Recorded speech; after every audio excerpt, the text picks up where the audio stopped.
بسم الله الرحمن الرحيم الحمد لله وكفى وسلام على عباده الذين اصطفى خصوصا على سيد الأنبياء وعلى آله وأصحابه الأتقياء. أما بعد فأعوذ بالله من الشيطان الرجيم. بسم الله الرحمن الرحيم. قال الله تبارك وتعالى في كلام المجيد وفرقان الحميد: ولا تقولوا في سبيل الله أموات بل أحياء ولكن لا تشعرون. صدق الله مولانا العظيم وصدقه رسوله النبي الكريم، ونحن على ذلك لمن الشاهدين والشاكرين، والحمد لله رب العالمين.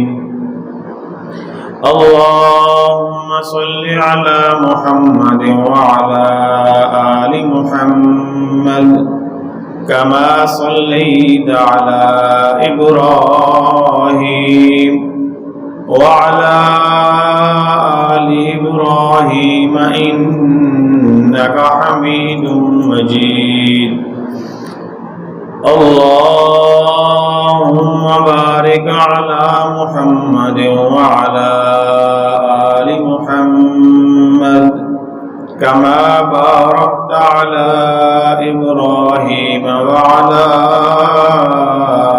آل إبراهيم إنك حميد مجيد. انتہائی قابل احترام عزیزوں، بھائیوں اور دوستوں، ماہ محرم الحرام 1445 ہجری جمعۃ المبارک کا بابرکت دن اور نماز جمعہ کا یہ بابرکت وقت ہے. اللہ کریم ہم سب کو، پوری امت مسلمہ کو، اس سال کی، اس مہینے کی، آج اس دن اور اس وقت کی ساری خیریں، برکتیں، رحمتیں، راحتیں ہم سب کو حاصل کرنے کی، سمیٹنے کی توفیق نصیب فرمائے. اور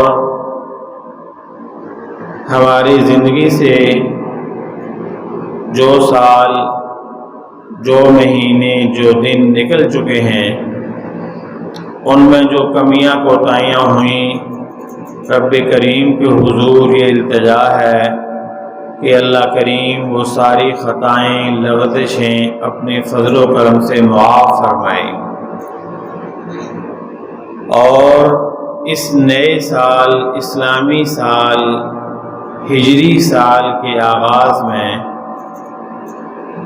اللہ کریم کے حضور یہ التجا ہے کہ اللہ کریم ہمیں اس نئے سال میں اپنی اور اپنے پیارے حبیب صلی اللہ علیہ وسلم کی سچی اور پکی غلامی، ان کے ارشادات اور فرامین پر عمل کرنا، ان کے حکم اور ان کی سیرت کو حاصل کرنے کی، اپنانے کی اور اس کو عام کرنے کی توفیق نصیب فرمائے۔ محرم کا مہینہ ہے۔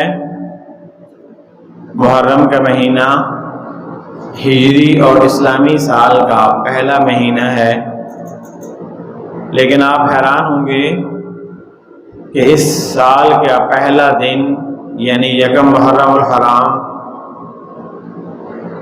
شہادت سیدنا عمر فاروق رضی اللہ تعالی عنہ کی یاد دلاتا ہے، اور اسی مہینے کی 10 تاریخ یعنی کہ 10 محرم الحرام شہادت سیدنا امام حسین رضی اللہ تعالی عنہ کی شہادت کی یاد دلاتا ہے۔ اور اس سے پچھلا مہینہ 12واں مہینہ ہجری سال کا آخری مہینہ ماہ ذی الحج، اس کی 17 تاریخ سیدنا حضرت عثمان بن عفان رضی اللہ تعالی عنہ کی شہادت کی یاد دلاتا ہے۔ آپ اگر غور سے دیکھیں تو اسلامی ہجری سال کا پہلا مہینہ اور آخری مہینہ دونوں ہی تاریخ اسلامی کی عظیم اور بڑی ہستیوں کی شہادات کی طرف رہنمائی کرتے ہیں، یاد دلاتے ہیں۔ آپ اسی سے اندازہ کر لیں کہ پھر سال کے 12 مہینوں میں کتنے عظیم ہستیاں اللہ کے نام پہ قربان ہوئی ہوں گی اور انہوں نے شہادت کے مقام کو حاصل کیا ہوگا۔ بہرحال آج سیدنا امام حسین رضی اللہ تعالی عنہ کی سیرت اور کردار کے حوالے سے کچھ گزارشات عرض کروں گا۔ رب کریم کے حضور التجا ہے کہ اللہ تعالی ہمیں حق سچ کہنے کی اور ہم سب کو سننے اور عمل کرنے کی توفیق نصیب فرمائے۔ امام علی کربلا امام حسین رضی اللہ تعالی عنہ حضور نبی کریم صلی اللہ علیہ وسلم کے نواسے ہیں۔ آپ کی محبوب بیٹی جو بیٹیوں میں سب سے چھوٹی ہیں، آپ نبی کریم صلی اللہ علیہ وسلم کی 4 بیٹیاں تھیں، جو سب سے چھوٹی بیٹی حضرت فاطمہ الزہرا رضی اللہ تعالی عنہا ہیں۔ یہ ان کے صاحبزادے ہیں۔ والد حضرت علی کرم اللہ وجہہ، جنہیں شیر خدا کہا جاتا ہے، جنہیں حیدر کرار کہا جاتا ہے، جنہیں فاتح خیبر کہا جاتا ہے، یہ ان کی اولاد میں سے ہیں۔ جب امام الانبیاء صلی اللہ علیہ وسلم نے اپنی لخت جگر رخصتی ہوئی تو کچھ عرصے بعد جب آپ کو اطلاع ملی کہ حضرت علی رضی اللہ تعالی عنہ کے ہاں اللہ نے ایک بیٹے کی پیدائش کی ہے، تو حضرت علی چونکہ بہادر تھے، جنگجو تھے، مرد میدان تھے اور بڑے بڑے مقابلوں کے پہلوان تھے، اس لیے ان کے پاس گئے آپ صلی اللہ علیہ وسلم اور جا کے پوچھا کہ علی اللہ نے بیٹا دیا ہے؟ جی یا رسول اللہ، اللہ نے بیٹا دیا ہے۔ آپ نے پوچھا علی بیٹے کا نام کیا رکھا ہے؟ تو فرمانے لگے بیٹے کا نام حرب رکھا ہے۔ حرب کا معنی جنگ کرنے والا، لڑائی کرنے والا، زوروں سے لڑنے والا اور لڑائی میں خوب بڑھ چڑھ کے حصہ لینے والا، اس کو حرب کہا جاتا ہے۔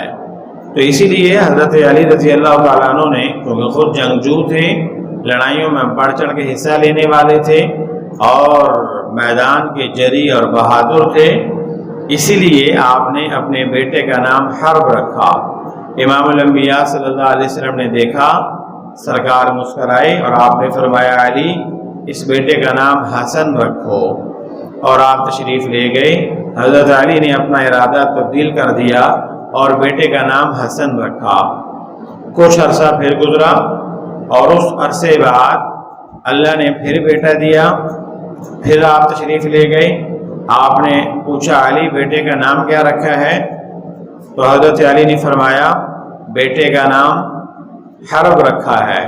تو آپ نے فرمایا حرب کیوں رکھا؟ بیٹے کا نام حسین رکھو۔ کچھ عرصہ گزرا، پھر تشریف لائے اور پوچھا علی کیا ہوا؟ یا رسول اللہ، اللہ نے بیٹا دیا ہے۔ کیا نام رکھا؟ حرب رکھا۔ آپ نے فرمایا علی بیٹے کا نام محسن رکھو۔ تو 3 بیٹے اللہ نے حضرت علی کو دیے تھے، حضرت فاطمہ الزہرا رضی اللہ تعالی عنہا سے، تو تینوں کا نام انہوں نے حرب رکھا۔ حضور صلی اللہ علیہ وسلم نے تینوں کا نام تبدیل کروا دیا۔ بڑے بیٹے کا نام حسن رکھوایا، چھوٹے کا نام حسین رکھوایا، اس سے چھوٹے کا نام محسن رکھوایا۔ محسن بچپن میں فوت ہو گئے تھے، لیکن امام حسن اور امام حسین رضی اللہ تعالیٰ عنہما، ان دونوں شہزادوں نے، ان دونوں نواسوں نے پرورش پائی حضرت علی کے ہاں رضی اللہ تعالیٰ عنہ، لیکن جناب نبی کریم صلی اللہ علیہ وسلم کے لاڈلے تھے، آپ کے نواسے تھے۔ سرکار آپ سے اس قدر پیار کرتے تھے، اس قدر محبت کرتے تھے، اس قدر آپ صلی اللہ علیہ وسلم ان سے لاڈ اور شفقت فرمایا کرتے تھے کہ جب یہ آتے آپ ان کو اٹھاتے، آپ سینے سے لگاتے، آپ پیشانی پہ بوسہ دیتے، آپ آنکھوں پہ بوسہ دیتے، بلکہ بوسہ کیا کہ ایک موقع پہ تو ایسا ہوا کہ آپ صلی اللہ علیہ وسلم گھر سے باہر لے گئے، ایک بیٹے کو دائیں کندھے پہ بٹھایا ہوا، دوسرے بچے کو بائیں کندھے پہ بٹھایا ہوا، سامنے سے حضرت عمر آ رہے ہیں۔ حضرت عمر نے جو ہی دیکھا کہ دونوں بچے اور دونوں کندھوں پہ سوار ہیں امام حسن اور امام حسین، آپ صلی اللہ علیہ وسلم ان سے اتنی محبت فرما رہے ہیں، اتنی شفقت فرما رہے ہیں، اتنا پیار کر رہے ہیں کہ ان کو اپنے کندھوں پہ اٹھا لیے ہیں۔ تو آپ نے فرمایا حضرت عمر نے کہ دیکھو کتنے خوب سوار ہیں یہ دونوں، کتنے خوب سوار ہیں، یہ کہاں پہ سوار ہو گئے دونوں؟ تو آپ صلی اللہ علیہ وسلم نے فرمایا عمر یہ سواری بھی دیکھو اور سوار بھی دیکھو، کہ سواری بھی کمال کیا اور سوار بھی کمال کے ہیں۔ سواری حضور صلی اللہ علیہ وسلم خود بن گئے اور سوار اپنے دونوں نواسوں کو فرما دیا۔ نماز کی حالت میں ہوتی تو دونوں بچے آپ کے کندھوں پہ سوار ہو جاتے، سجدے کی حالت ہوتی دونوں بچے حالت سجدہ میں جناب نبی کریم صلی اللہ علیہ وسلم کی پیٹھ مبارک کے اوپر سوار ہو جایا کرتے تھے، لیکن آپ منع نہیں کرتے تھے جب تک بچہ خود سجدے کی حالت میں پیٹھ سے اترتا نہیں تھا، حضور صلی اللہ علیہ وسلم منع نہیں فرماتے تھے۔ آپ اندازہ لگائیں کہ اللہ کے نبی کو اپنے ان نونہالوں سے کتنا پیار تھا، کتنی شفقت تھی، کتنی محبت تھی کہ حالت نماز میں بھی سجدہ لمبا کر دیتے تھے جب تک وہ بچے کندھے کے اوپر سوار رہتے۔ بلکہ بعض کتابوں میں یہاں تک لکھا ہے کہ ایک موقع پہ آپ صلی اللہ علیہ وسلم مسجد نبوی میں ممبر رسول پہ کھڑے ہیں اور آپ خطبہ ارشاد فرما رہے ہیں، اتنے میں سامنے سے امام حسین، کیونکہ چھوٹے تھے، بچے تھے، اور جو کپڑے پہنے ہوئے تھے وہ ذرا لمبے تھے، پاؤں میں آ رہے تھے، تو کپڑا پاؤں میں آئے تو عام طور پہ بچہ ڈگمگا جاتا ہے، گر جاتا ہے۔ آپ مسجد نبوی میں کھڑے ہیں، ممبر رسول پہ کھڑے ہیں، خطبہ ارشاد فرما رہے ہیں، اس حالت میں سامنے مسجد میں معصوم بچہ آیا، امام حسین تشریف لائے، وہ اس کپڑے کے پاؤں میں اٹکنے کی وجہ سے ڈگمگا گئے، گر گئے۔ آپ نے خطبہ روک دیا، آپ ممبر سے نیچے اتر آئے اور آ کے اپنے بچے کو اٹھایا، پیار کیا، سینے سے لگایا، ایک طرف بٹھایا اور اس کے بعد دوبارہ خطبہ شروع کر دیا۔ اب آپ اندازہ لگائیں کہ یہ کتنے عظیم لوگ تھے، یہ کتنی عظیم ہستیاں تھیں کہ جن کے لیے سرکار نے خطبہ بھی روک دیا، ممبر سے بھی نیچے تشریف لے آئے اور آ کے اپنے نونہال کو سینے سے لگایا۔ ارشاد فرمایا لوگوں، اپنے چھوٹے بچوں کو عام طور پہ نظر لگ جاتی ہے، اس قسم کی بیماریاں ہو جاتی ہیں، آخری دونوں صورتیں سورہ فلق اور سورہ ناس پڑھ کر اپنے بچوں کو دم کیا کرو۔ میں بھی یہ دونوں صورتیں پڑھ کے اپنے بچے حسن اور حسین دونوں کو دم کرتا ہوں میں۔ تو دم بھی حضور خود فرماتے، شفقت بھی حضور ان سے کرتے، پیار بھی سرکار ان سے کرتے۔ ریحانتیہ، میرے آقا صلی اللہ علیہ وسلم نے فرمایا حسن اور حسین میری آنکھوں کی ٹھنڈک ہیں، یعنی امام الانبیاء صلی اللہ علیہ وسلم کی دوسری حدیث ہے۔ سرکار نے فرمایا قرۃ عینی فی الصلاۃ، لوگوں نماز میری آنکھوں کی ٹھنڈک ہے، اور اس میں کوئی شک نہیں جو نماز پڑھتا ہے وہ حضور کو ٹھنڈک پہنچاتا ہے، حضور کی آنکھیں ٹھنڈی کرتا ہے، حضور کو سکون پہنچاتا ہے۔ اور آپ نے فرمایا ریحانتیہ، حسن اور حسین یہ دونوں میری آنکھوں کی ٹھنڈک ہیں، یہ میری آنکھوں کا نور ہیں، یہ میری آنکھوں کا سکون ہے، ان کو دیکھ کے میری آنکھیں سکون حاصل کرتی ہیں۔ سیدہ شباب اہل الجنہ، میرے آقا نے ارشاد فرمایا کہ حسن اور حسین یہ دونوں جنت کے جوانوں کے سردار ہیں۔ سیدہ شباب اہل الجنہ، ان کی والدہ فاطمہ، وہ فاطمہ سیدۃ نساء اہل الجنہ، وہ جنت کی عورتوں کی سردار ہیں، اور یہ ان کے دونوں بیٹے سیدہ شباب اہل الجنہ، یہ دونوں جنت کے جوانوں کے سردار ہیں۔ آپ اندازہ لگائیں کہ کیا مقام تھا ان کا، کتنے عظیم لوگ تھے، کتنے بڑے لوگ تھے، اور کتنی عمدہ مقدس مبارک مطہر منزہ ہستیاں تھیں یہ، کہ اللہ تعالیٰ نے ان کے لیے کتنا عظیم اور عجیب مقام بنایا۔ کائنات کے عظیم نبی، ساری کائنات کے سب سے بڑے نبی، اللہ کے محبوب، اللہ کے نبی، نبیوں کے نبی، امام الانبیاء صلی اللہ علیہ وسلم، جس کو کہیں یہ میری آنکھوں کی ٹھنڈک ہیں، جس کو کہیں کہ یہ جنت کے جوانوں کے سردار ہیں، جن کی آنکھوں پہ وہ بوسہ دیں، جن کے پیشانی پہ وہ بوسے دیں، آپ اندازہ کریں کیا مقام ہوگا ان کا، کیا عجیب مقام ہوگا، کتنا بڑا مقام ہوگا ان کا۔ امام الانبیاء صلی اللہ علیہ وسلم کھڑے ہیں، اور بعض روایت میں آتا ہے نماز میں کھڑے ہیں، اور امام ابن کثیر رحمۃ اللہ علیہ نے جو روایت لکھی کہ سرکار کھڑے ہیں اور باہر سے بچے کے رونے کی آواز آئی، آپ ایک دم پیچھے مڑے، پلٹے، تیزی سے گئے، جا کے دیکھا کیا ہوا، تو معصوم بچے تھے اور حضرت فاطمہ ان کو سنبھال رہی تھی، اٹھا رہی تھی، ایسے میں بچہ رو پڑتا ہے تو آپ ایک دم کہنے لگے ارے اس بچے کی وجہ سے میں تو چکرا گیا تھا، میں تو گھبرا گیا تھا، میں تو پریشان ہو گیا تھا کہ اس کا رونا مجھ سے نہیں دیکھا جاتا، اس کی تکلیف مجھ سے نہیں دیکھی جاتی، اس کی مشقت مجھ سے نہیں دیکھی جاتی۔ آپ اندازہ لگائیں جس معصوم بچے کے آنسو اللہ کے نبی کو گوارا نہ ہوں، جس کی آہیں اور سسکیاں اللہ کے نبی کو گوارا نہ ہوں، جس کا رونا اللہ کے نبی برداشت نہ کریں، اور جس کا گرنا اللہ کے نبی برداشت نہ کریں، کہ اس کو گرتے ہوئے دیکھا تو ممبر سے نیچے تشریف لے آئے، خطبہ روک دیا، اٹھا کے اس کو سینے سے لگایا۔ وہ نبی اس اپنے نواسے سے کتنا پیار کرتے ہوں گے، اور وہ نواسا آل رسول کربلا میں جا کے قربان ہو جاتا ہے۔ بتائیے کتنا بڑا حادثہ ہے یہ، کتنا المناک واقعہ ہے یہ، کتنا وحشت ناک، کتنا کربناک، کتنا دردناک، المناک واقعہ ہے یہ، کہ کائنات میں ایسا نانا کوئی نہیں ہے، کائنات میں ایسی ماں کوئی نہیں ہے، کائنات میں پھر ایسا نواسا کوئی نہیں ہے کہ نانا محمد مصطفیٰ صلی اللہ علیہ وسلم ہیں، اور پھر ماں فاطمہ تو زہرا جنت کی عورتوں کی سردار ہیں، اور پھر بیٹے حسن و حسین جنت کے جوانوں کے سردار ہیں۔ اندازہ لگائیے نا، ساری کائنات کو نجات ملے جس نبی کے صدقے، کا انسانیت کو رہبری اور رہنمائی ملے جس نبی کے صدقے، انسانیت کو جنت ملے جس نبی کے صدقے، انسانیت دوزخ سے آزاد ہو جس نبی کے صدقے، انسانیت کو اللہ کا کرم ملے، رحمت ملے، رہنمائی ملے، رہبری ملے جس نبی کے صدقے، اسی نبی کی اولاد، اسی نبی کا نواسا، اور اسی نبی کا لخت جگر، اسی نبی کا نور نظر، اسی نبی کی آنکھوں کا نور، دل کا چین اور سرور، کربلا کے میدان میں اپنے 72 لوگوں کے ساتھ اللہ کے نام پہ قربان ہو جائے تو کتنی بڑی قربانی تھی یہ، کتنا عظیم اور کتنا بڑا موقع تھا یہ۔ تاریخ انسانیت میں ایسا المناک واقعہ آپ کو نہیں ملے گا۔ یہ جو 10 محرم کا دن ہے، عجیب تاریخی اعتبار سے آپ اس کو دیکھیں۔ حضرت موسیٰ علیہ السلام کی قوم، خود موسیٰ علیہ السلام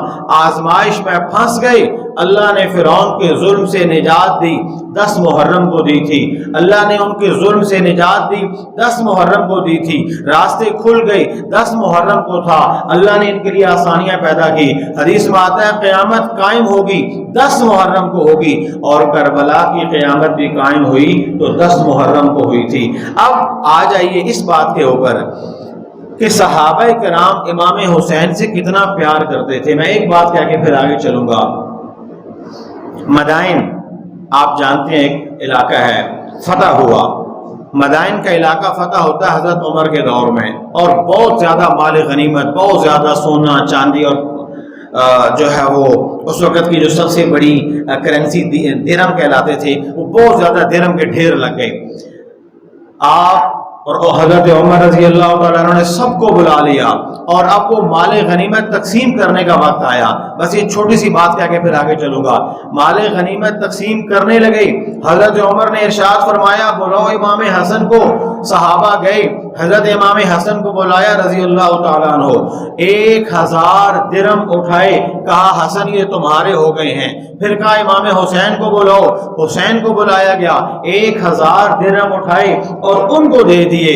اس کے بعد تیسرے نمبر پہ عبداللہ ابن عمر، حضرت عمر کے اپنے بیٹے جن کا نام عبداللہ تھا، امام حسن حسین کے آپس میں دوست بھی تھے، ہم عمر بھی تھے۔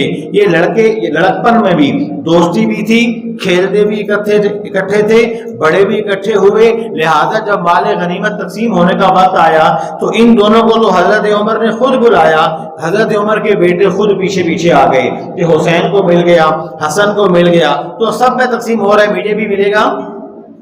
عبداللہ آئے، آپ حضرت عمر رضی اللہ تعالیٰ عنہ نے 500 درہم اٹھائے اور کہا عبداللہ یہ تمہارے ہوئے۔ عبداللہ ایک دم رک گئے، ابا جان عجیب بات ہے، حسن کو 1000 ملے، حسین کو 1000 ملے، عبداللہ کو 500 ملے۔ تو حضرت عمر کا تاریخی جملہ ہے اور قیامت کی صبح تک گونجتا رہے گا کہ صحابہ حسین سے کتنی عقیدت رکھتے تھے، صحابہ حسین سے کتنا پیار کرتے تھے۔ فرمانے لگے عبداللہ تم 500 کو روتے ہو اور تم نے 500 لینے ہیں، 1000 درہم لینے ہیں نا عبداللہ، تو جاؤ پھر جیسا حسین کا نانا ہے ویسا نانا لے کے آؤ، جیسے حسین کی ماں ہے ویسی ماں لے کے آؤ، جیسے حسین کا باپ ہے ویسے باپ لے کے آؤ، جیسے حسین کا چچا ہے ویسے چچا لے کے آؤ، جیسے حسین کا ماموں ہے ویسا ماموں لے کے آؤ، جیسے حسین کی خالہ ہے ویسی خالہ لے کے آؤ۔ لا نہیں سکتے تو قیامت کی صبح تک تم حسین کی برابری کر بھی نہیں سکتے ہو۔ حسین سے عقیدت ایسی تھی، حسن سے عقیدت ایسی تھی۔ اللہ ہمیں بھی ان عظیم ہستیوں کے نقش قدم پہ چلنے کی توفیق نصیب فرمائے، ان سے پیار، الفت، محبت اور عقیدت نصیب فرمائے۔ خاندان رسول آپ صلی اللہ علیہ وسلم کے نواسے جب مدینہ منورہ سے چلے، واحد چند لوگ تھے جنہوں نے یزید کے ہاتھ پہ بیعت نہیں کی تھی۔ امام حسین نے بھی بیعت نہیں کی تھی، عبداللہ ابن عباس نے بھی بیعت نہیں کی تھی، عبداللہ ابن عمر نے بھی بیعت نہیں کی تھی۔ رائے نہیں تھی، جیسے آپ لوگ اس کو ووٹ دیتے ہو اس کو ووٹ دیتے ہو، ان کی رائے نہیں تھی یزید کے حق میں۔ باقی جن کی رائے تھی انہوں نے خلیفہ بنا لیا، وہ بن بھی گیا۔ ان کی رائے ان کے حق میں نہیں تھی۔ کوفے کے لوگوں نے خط لکھا، امام صاحب آپ آ جائیں، آئیں ہم آپ کے ساتھ ہیں اور مل کے اس حکومت کو ختم کرتے ہیں۔ امام صاحب نے یہ کہا کہ اگر یہ لوگ تیار ہیں تو پھر لڑنے کی تو نوبت نہیں آئے گی، جب سارے میرے ساتھ ہو جائیں گے تو خود بخود اس کی خلافت، اس کی حکومت ختم ہو جائے گی۔ کئی لوگوں نے، اور بعض روایات میں آتا ہے 1000 کے قریب خطوط تھے، کیونکہ یہ تاریخی واقعہ ہے تو تاریخ میں اس کی بے شمار مختلف روایات ہیں۔ وہ خطوط آئے، آپ نے اپنے چچا زاد بھائی مسلم بن عقیل کو بھیجا، مسلم جاؤ جا کے وہاں پہ جاؤ کوفے کی خبر لو۔ مسلم پہنچے، رہے یہاں پہ، عصر کے وقت پہنچے، جیسے مسجد میں آئے، چند لوگ تھے نماز میں، امام حسین کا خط سنایا کہ اگر تم سارے مسلم کے ہاتھ پہ بیعت کرو تو پھر میں بھی آ جاؤں گا، اگر تم تیار نہیں ہو تو ٹھیک ہے، پھر جیسے چل رہے ویسے چلنے دو۔ لوگوں نے ان کے ہاتھ پہ بیعت کرنا شروع کی۔ عصر کے وقت میں چند لوگ، 10 20 50 لوگ تھے، عشاء تک وہ تعداد ہزاروں کے حساب سے ہو چکی تھی۔ تو مسلم بن عقیل نے خط لکھ دیا کہ یہ لوگ آپ کا نام سنتے ہیں تو رو پڑتے ہیں، یہ لوگ آپ کا خط دیکھتے ہیں تو رو پڑتے ہیں، یہ لوگ آپ کے منتظر ہیں، آپ تشریف لے آئیں۔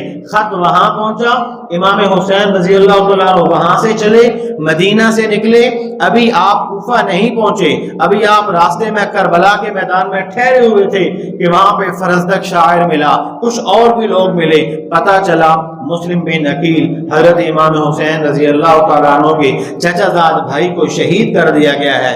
جب یہ پیغام ملا تو آگے جانے کے حالات سامنے آ گئے کہ وہاں پہ تو اب موت کے راج ہی ہوگا یا قتل و غارت کا بازار گرم ہوگا۔ پیچھے جانے کا راستہ ویسے ہی بند ہو گیا کہ آل رسول میں سے ایک مسلم بن عقیل شہید ہو چکے تھے، جو ان کے چچا زاد بھائی تھے، یعنی ان کے حضرت علی کے رشتہ دار تھے، وہ شہید ہو چکے تھے۔ اس لیے اب آگے جانے کی نوبت، حالات خراب، پیچھے جاتے ہیں تو جانے کی حالات نہیں۔ اسی وقت ابن زیاد جو کوفے کا گورنر تھا، اس کا پیغام آیا، جواب دیا کہ میں خود جاتا ہوں شام میں، جا کے یزید سے بات کرتا ہوں اس سارے معاملے کے اوپر۔ ابن زیاد نے اپنی سبکی محسوس کی، میں گورنر ہوں، پہلے میرے سے بات کرو۔ انہوں نے کہا تم سے نہیں کروں گا، خود جا کے اس سے بات کروں گا۔ اس نے نہیں جانے دیا، نتیجہ اس نے وہاں پہ لشکر کشی کی، اپنے خاندان کے علاوہ اور جو ان کے چاہنے والے تھے 72 لوگ اسی کربلا کے میدان میں خاک و خون ہو گئے، اللہ کے نام پہ قربان ہو گئے۔ نہ یزید کی بیعت قبول کی، نہ ابن زیاد کی بیعت قبول کی، نہ ہی کسی باطل نظریے کے اوپر سمجھوتا کیا، اور کربلا کے میدان میں اس گرمی اور شدت کے عالم میں نماز کا وقت ہوتا تو خود فرماتے کہ نماز کا وقت ہے، ابھی رک جاؤ، سجدہ کرتے، نماز پڑھتے۔